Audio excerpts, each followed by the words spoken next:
കഴിഞ്ഞ 2-3 ദിവസമായി കേരള രാഷ്ട്രീയത്തിൽ ഏറ്റവും അധികം ചർച്ച ചെയ്ത വിഷയം റോഷി അഗസ്റ്റിൻ ജോസിന്റെ കയ്യിൽ നിന്ന് മൈക്ക് വാങ്ങി പാലായിൽ ജോസ് ആണ് സ്ഥാനാർത്ഥി എന്ന് പറഞ്ഞതാണ്. നാട്ടിലുള്ള മുഴുവൻ പേരും റോഷിയെ ചതിയൻ ചന്തുവായി ഉപമിച്ച് പല കഥകൾ മെനഞ്ഞു.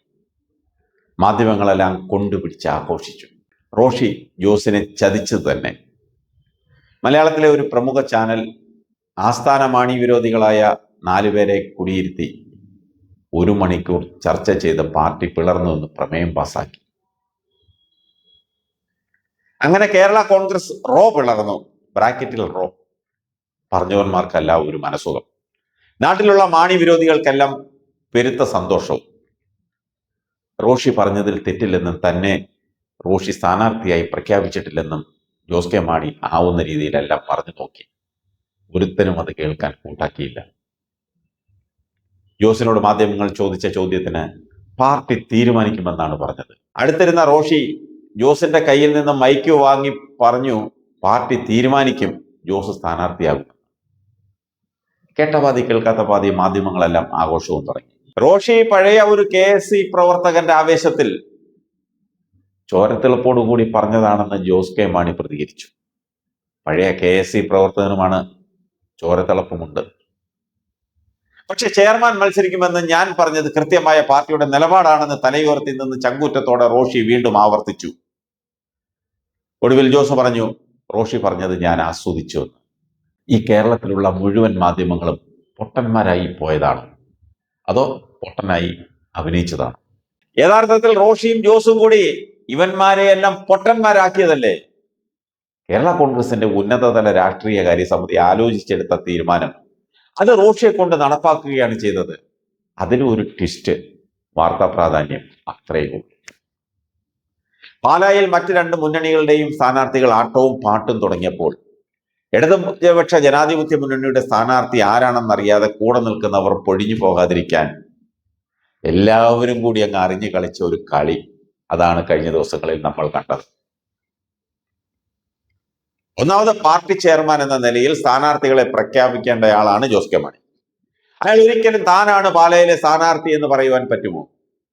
അഥവാ അയാൾ പാലായിലെ സ്ഥാനാർത്ഥി താനാണെന്ന് പറഞ്ഞാൽ മറ്റു മണ്ഡലങ്ങളുടെ സ്ഥാനാർത്ഥി ആരാണെന്ന് ഉടൻ ചോദ്യം വരും. ഉത്തരം പറയാൻ ബുദ്ധിമുട്ടും. അത് ഒഴിവായി കിട്ടിയില്ലേ? അതിനിടയിലാണ് ജാഥ പാലായിൽ എത്തുകയും ജനസാഗരങ്ങളെ അഭിസംബോധന ചെയ്യുകയും ചെയ്തത്. ആരാ? ജോസ് കെ മാണി.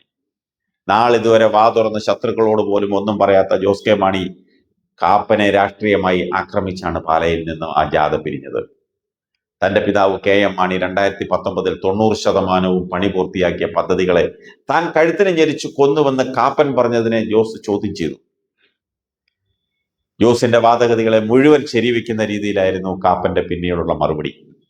പക്ഷേ അരി എത്രയാണെന്ന് ചോദിച്ചപ്പോൾ പയറഞ്ഞാഴി എന്ന് പറഞ്ഞ രീതിയിൽ ജോസ് കെ മാണി കോൺഗ്രസ് നേതൃത്വവുമായി മുന്നണി മാറ്റം ചർച്ച ചെയ്തു എന്നായിരുന്നു കാപ്പന്റെ മറുപടി. തങ്ങൾ ആരോടും മുന്നണി മാറ്റം ചർച്ച ചെയ്തിട്ടില്ലെന്ന് മുന്നണി കൺവീനർ അടൂർ പ്രകാശ് പറഞ്ഞതോടുകൂടി കാപ്പന്റെ മുന ഒടിഞ്ഞു. കാപ്പന്റെ അന്നരത്തെ ആ മുഖം ഒന്ന് കാണേണ്ടത് തന്നെയായിരുന്നു. ആ സമയത്താണ് റോഷി ഹൈറേഞ്ചിൽ അടുത്ത വെടിപൊട്ടിച്ചത്. കഴിഞ്ഞ 1 മാസമായി അന്തരീക്ഷത്തിൽ നിന്നിരുന്ന മുന്നണി മാറ്റം വീണ്ടും പൊടിതട്ടി വന്നപ്പോൾ ഉടൻ തന്നെ ശ്രദ്ധ തിരിച്ചുവിട്ട് റോഷിയുടെ പ്രഖ്യാപനം. അതല്ലേ സംഭവിച്ചത്? കനകോലമൊന്നും അല്ലെങ്കിലും കേരള കോൺഗ്രസിന്റെ ബുദ്ധിജീവികൾ വളരെ ശ്രദ്ധാപൂർവമാണ് കാര്യങ്ങൾ കൈകാര്യം ചെയ്തത്. ഒന്ന്, റോഷിയുടെ പ്രഖ്യാപനത്തോടെ വീണ്ടും ഉയർന്നു വന്നേക്കാമായിരുന്ന മുന്നണി മാറ്റ ചർച്ച അത് അവിടെ അവസാനിച്ചു.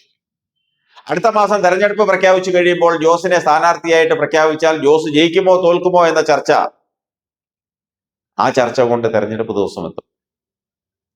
ഇപ്പോൾ 1 മാസം മുമ്പേ ആ ചർച്ചകൾ അവസാനിച്ചു. ഇനി സ്ഥാനാർത്ഥിത്വം പ്രഖ്യാപിച്ചാൽ രാഷ്ട്രീയവും വികസനവും ചർച്ചാ വിഷയമായി മാറും പാലായി. അത് കാപ്പന് ദോഷം. ഈ ചർച്ചയുമായി ബന്ധപ്പെട്ട് ഏതെങ്കിലും രീതിയിലുള്ള നെഗറ്റീവ് ഉണ്ടായിട്ടുണ്ടെങ്കിൽ അത് മുഴുവൻ റോഷിയുടെ തലയിലുമായി. റോഷി സത്യത്തിൽ ഒരു ചാവേറായി മുന്നിൽ നിന്ന് പാർട്ടിക്ക് ആവേശമുള്ള സമയത്ത് ചെയർമാനെ സഹായിക്കുകയാണ് ചെയ്തതെന്ന യാഥാർത്ഥ്യം ഒരു പൊട്ടന്മാരും മനസ്സിലാക്കിയില്ല. അതാണ് സത്യം. ഇതിനിടയിൽ പാർട്ടി പിളരുന്നതും സ്വപ്നം കണ്ട് പാർട്ടിയിലെ ചില ചോട്ടാ നേതാക്കന്മാർ നെട്ടോട്ടം ഓടുന്നത് കണ്ടു. റോഷിയെയും ജോസിനെയും മാറി മാറി കണ്ടു. ഇരുവരുടെയും കുറ്റം അവരവരുടെ ചെവിയിൽ പറഞ്ഞു. തങ്ങൾ ഇത് ആസ്വദിക്കുന്നുവെന്ന മട്ടിൽ അവരും അഭിനയിച്ചു കൊടുത്തു. മാണി ഗ്രൂപ്പിൽ തന്നെ റോഷി കിട്ടുപണിയാൻ തക്കം പാർത്തിരുന്നവരും അവസരം മുതലാക്കാൻ കളത്തിലിറങ്ങി. ഞാഞ്ഞൂല് പോലും പത്തി വിടർത്തി ആടുമെന്ന് പറഞ്ഞു കേട്ടിട്ടേ ഉള്ളൂ, ഇപ്പോൾ അത് കണ്ടു. അതിനിടയിൽ പഴയ ഒരു കക്കാവാരൽ തൊഴിലാളി പാർട്ടി വളർന്നാൽ താൻ ചെയർമാനൊപ്പം മാത്രമേ നിൽക്കൂവെന്ന് വിളംബരവും ചെയ്തു. ഇറച്ചി പോയാൽ എന്നാ, പട്ടിയുടെ സ്വഭാവം മനസ്സിലായില്ലേ എന്നാണ് റോഷിയും ജോസും പറഞ്ഞത്.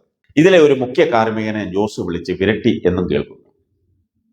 ഏതായാലും കേരള കോൺഗ്രസ് മികച്ച നീക്കമാണ് കഴിഞ്ഞ ഒരാഴ്ച നടത്തിയത്, പറയാതിരിക്കാൻ നിവൃത്തിയില്ല.